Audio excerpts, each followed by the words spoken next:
Hello, I am Dr. Jane McCartney. I'm a psychologist and have been for many years, and I'm absolutely fascinated by the connection between psychology and crime.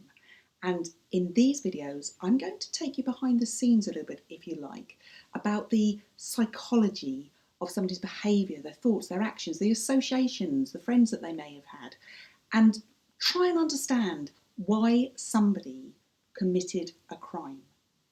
In this video, I'm going to look at the Yorkshire Ripper, Peter Sutcliffe. He's died recently, so his crimes and what he did, the horrendousness of what he did, is in the news a lot at the moment. He was convicted of murdering 13 women and the attempted murder of, I think it was at least another 10 others.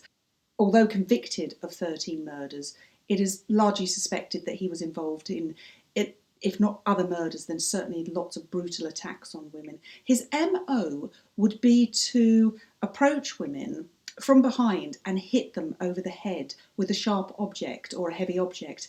In the beginning, he used to put a rock or something heavy inside a sock and then strike them over the back of the head. And then he graduated onto a hammer because I think he realised he could do more damage and inflict more damage with a hammer. He would also stab them as well.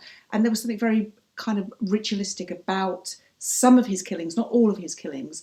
Some of them were very opportunist. There was a case of a student walking on a dark winter's night. She was walking on her own across her campus, her university campus, and she passed Sutcliffe. And she said at the time, she knew there was something odd and uncomfortable about him. So she just kind of kept her distance and carried on walking and walking as quickly as she could. And a few seconds later, she was struck on the back of the head by a hammer. She cried out. Another lone female student on the campus heard her and ran over. And of course, when somebody ran over, then he ran off. That was very common. There were so many crimes that Sutcliffe was either involved in and had been attributed to or suspected of. And it was a very similar pattern in all of them. That aside, of course, that's hugely important, but that aside, I wanted to take you behind the scenes, as I said.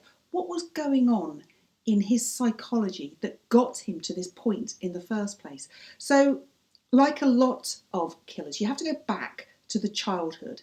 Now, he was the oldest of 6 children, born to a working class family, a working class Catholic family. Now, I've read various reports about quite how Catholic they were. Towards the end of the war, towards the end of the Second World War. His father, from what I can gather, was a very abusive, nasty character who would abuse, shout, terrorise, basically, his entire family, including his wife. And again, a lot of the research that I've read talks about Sutcliffe being really close to his mother. So from an early age, you have a character that's developing, but developing with this conflict, this complete conflict, because on the one hand, he has this mother who he adores and he loves, and she's nurturing and kind, and all the things that she seemingly was towards him. But on the other hand, you have this conflict about her, that she's weak and she's vulnerable, and she lets herself be pushed around and bullied and abused by this terrorising man that she keeps having children with as well and keeps cementing their relationship with. He would have had fantasies of a child, he would have had fantasies as a child rather, of his father disappearing in some way. If he was so awful, he would have had fantasies. They were normal fantasies. Apparently one of his sisters is reported to have said the same thing, that he was just so dreadful and so awful to the whole family. She even had fantasies about, murdering him, getting rid of him. You don't want to murder somebody because you want to kill them, which is what Sutcliffe would go on to. You want to murder them because you want to get rid of them, because of the angst that they cause to the entire family and the anxiety, that kind of, can you imagine the family all sitting around and he's coming or he's due home from work, and he was an alcoholic as well, so you don't know, when you hear that key in the door, what's coming in. Could it be sort of like sober dad who could be reasonable and could be okay, or could it be raging, ranting, casting accusations around at people, or could it just be this drunk that's just going to sneak upstairs and just sleep it off or something? So they never knew exactly what was coming in the door, and that's very typical. That's highly typical. And of course, this goes on across the world, and not everybody turns into the killer that Sutcliffe did. So what happened to him? So that's the foundations, this conflict, this inner conflict that he would have grown up with, about he loves his mother, but at the same time he resents her, he dislikes her for putting up with what she put up with her husband, his father. And then seemingly he was a very shy and introverted child, and shy and introverted boys don't tend to get the girls. So there was a research and reports about him turning to prostitution when he was quite young. And seemingly his first encounter, or one of his first encounters, he couldn't actually perform. He paid his money, he couldn't perform. The prostitute, the sex worker, wasn't going to give the money back. So he then apparently approached her in a pub or something and tried to get the money back. And then she ridiculed him in front of the entire pub. I don't know how true that is. But even if the whole pub story isn't true, there is an element of shame and humiliation now associated to sex workers, to prostitutes. So his dislike and his resentment of his mum, that would have been very difficult to hold on to from a psychodynamic point of view, is now transferred onto an easy target. Who are you? I don't even know your name. I don't like the look of you. You're there for one thing and one thing only, and you couldn't even help me in that. So therefore, all this hate, all this bile that I have, and I've been building up for years and years, is now transferred towards you. And that's where his killing would have started, or his attacks rather, because he graduated from attacking to killing, of course, like most killers do. And that's where it would have started, this hate, this justification in the way that he treated them, in the way that he thought about them, and they were useless and they were worthless and they were expendable. Add to that the shocking reporting of the time about sex workers, prostitutes being killed, and are they a lower form of citizen than somebody that doesn't earn money through the sex trade.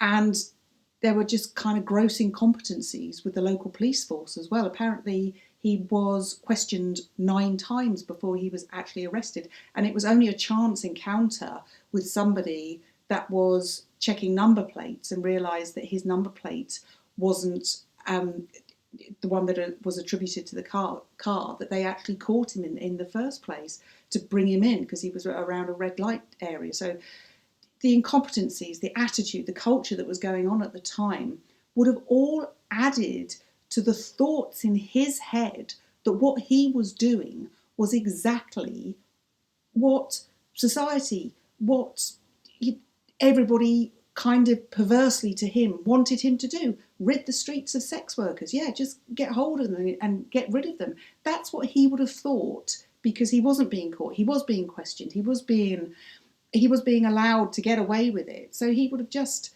taken that as his green light to carry on doing what he was doing. But of course, emboldened by the attacks and the murders of the street workers, the sex workers, he then wanted to expand that.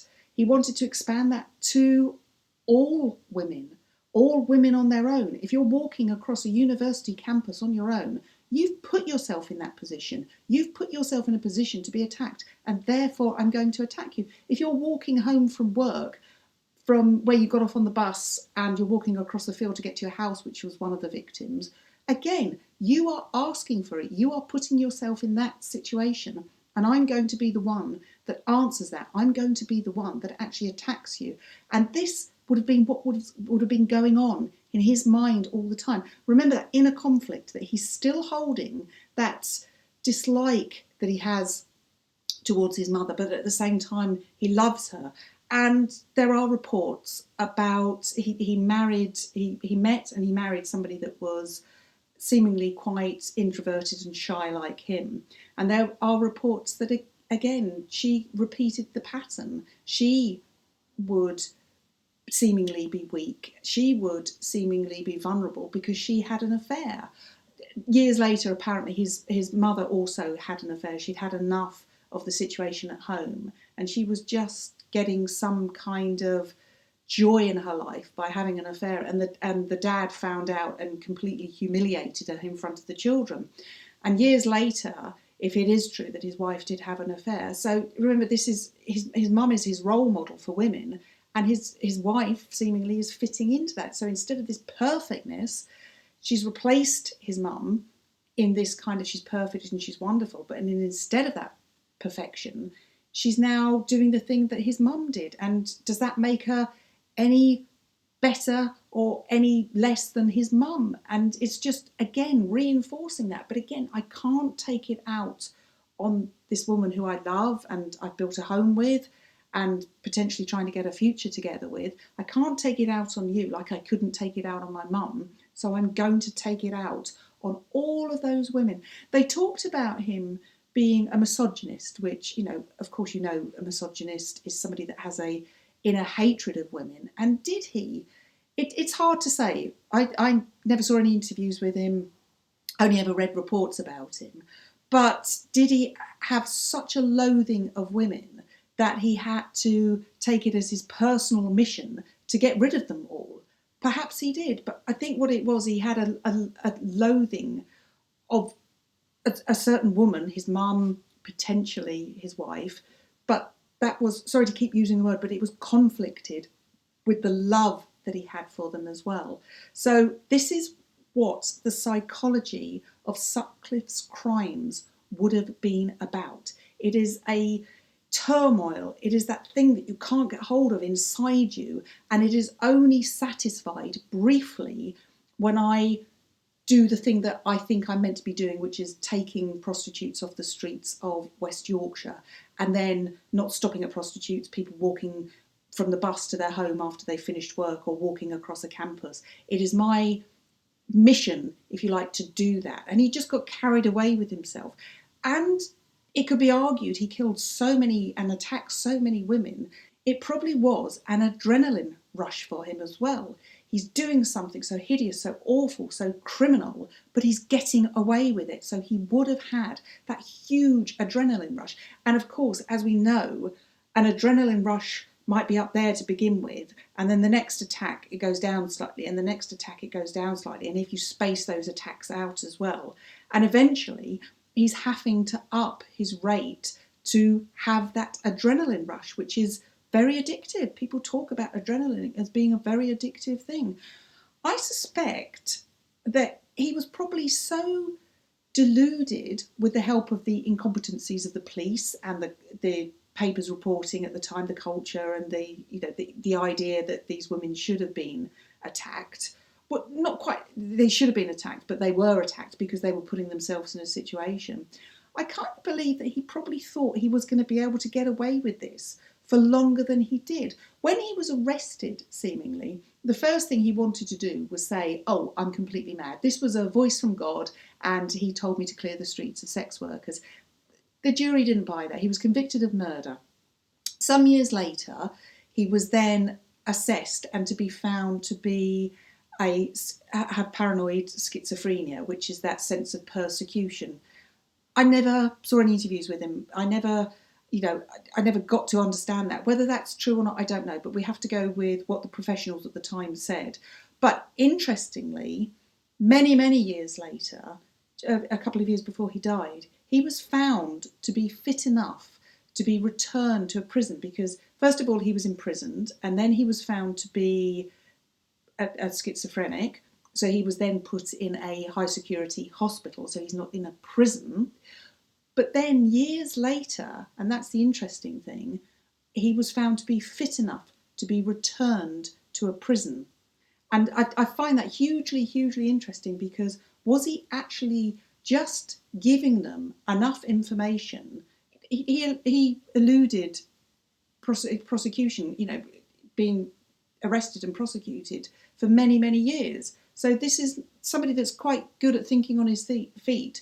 So was he giving them enough of what they wanted so he could have what he would perceive to be a better life in a hospital, a high security hospital, than in a prison? I find that a very interesting concept with Sutcliffe. So that is my take on Peter Sutcliffe, the psychology of the crimes of Peter Sutcliffe. He had this conflict, this turmoil, this thing that he found humiliating and disturbing for most of his life from a young child. And his concept of women, of men, of relationships, of course, is then influenced by the relationship that he would have seen with his father, who was alcoholic, who was abusive, who was anxiety producing, who just was a very unpleasant man. And his mum, he would have thought of the world of, but then at the same time, he would have resented and disliked her because she couldn't get herself away from this terrible relationship that she'd been put in. And maybe that's where the Catholicness comes, that she'd married him. It wasn't the dumb thing to try and divorce him or get rid of him, and she was just going to find her interest and her joys elsewhere. So that is Peter Sutcliffe. That is the psychology of Peter Sutcliffe. I hope you find this interesting, and I would ask you if you wouldn't mind subscribing and liking, and I'll hopefully be along with another Psychology of Crime video in the future. So thanks very much for watching, and goodbye.